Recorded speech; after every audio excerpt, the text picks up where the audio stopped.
US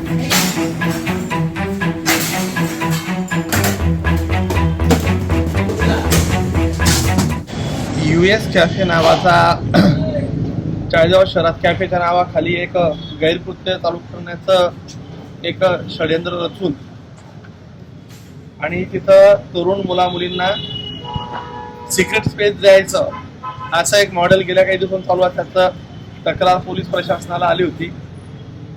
स्वतः आपल्या शहराचे पोलीस निरीक्षक पाटील साहेब स्वतः आल्यानंतर इथं आल्यानंतर एक चित्र असं लक्षात आलं की पडदे लावून तिथं त्यांना प्रायव्हसी रूम करून प्रायव्हसी जागा करून दिली होती आणि कॅफेमध्ये पूर्ण अंधार करून त्यांना बसू द्यायचं. आता इथं फूड पाहिलं किंवा साहित्य दुसरं काहीच नाही. इथं चहा नाही, इथं कॉफी नाही, इथं नाश्त्याची काही व्यवस्था नाही, फक्त जागा त्यांना देणे असा प्रकारचा चालला होता. 6 मुलं आणि 6 मुली इथं सापडल्यात. खरं तर मुलगी ही कोणाच्या घरची असे ना, तिची इज्जत सांभाळणं हे छत्रपती शिवाजी महाराजांनी शिकवलेली आपल्याला शिकवण आहे. त्याच्यामुळे त्यांची नावं पुढे न करता त्यांचं पुढे शैक्षणिक किंवा दुसरं काही नुकसान व्हायला नको याची खबरदारी म्हणून ते नावं आम्ही तर पाळणारच आहोत.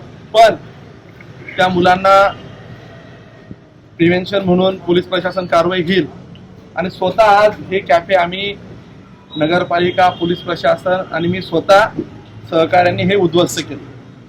चाळीसगाव शहरामध्ये परिसरामध्ये असे काही चुकीचे गैरकृत्याचे व्यवहार किंवा काही लक्षात येत असेल तर ते केव्हाही जाऊन अशाच पद्धतीने तोडफोड होईल. गरज पडली तर बुलडोजर सुद्धा त्या बिल्डिंगला तात्काळ लावलं जाईल.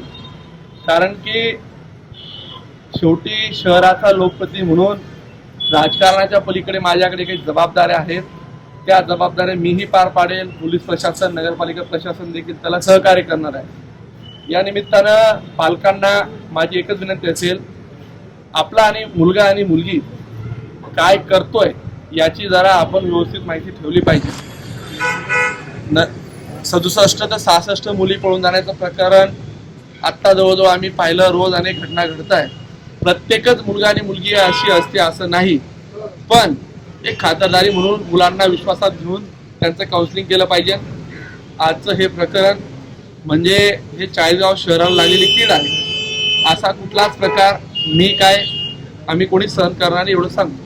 दादा, नगरपालिकेच्या हाकेच्या अंतरावर हे कॅफे चालतं. अनधिकृतपणे हे कॅफे या ठिकाणी सुरू होतं. पोलिसांना यावेळेस 3ऱ्यांदा कारवाई करावी लागली, मात्र एकहीदा नगरपालिकेने त्या ठिकाणी कारवाई केली नाही. मागे एकदा ह्याच कॅफेवर मी स्वतः एकीकडे जे पाटील असताना आलो होतो, त्यावेळेस ते बंद झालं होतं. मधल्या काळात पुन्हा अजून याचा पेव सुटला.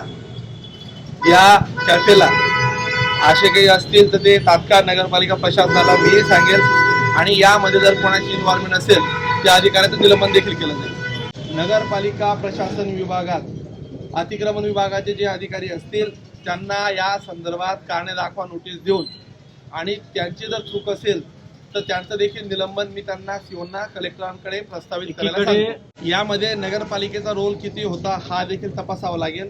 बघा, या प्रकरणामध्ये हा प्रकार करणारी एक प्रवृत्ती वेगळीच आहे. तो जागा मालकालाही कदाचित माहिती नसेल, पोलिसांनाही तो प्रकार माहिती नसेल, नगरपालिकेला पण ह्या प्रकारे जागेचा वापर असा होतो आहे हे कदाचित माहिती नसावं. या संदर्भात त्यांना मी तात्काळ सूचना सांगणार आहे आणि अशा प्रकारचे ज्या ज्या ठिकाणी म्हणजे अशा संदर्भातले व्यवसाय चालत असतील तिथं तात्काळ कारवाई आणि याच्या पुढे स्वतः मी एखाद्या दिवशी JCB घेऊन ते उखडणार आहे.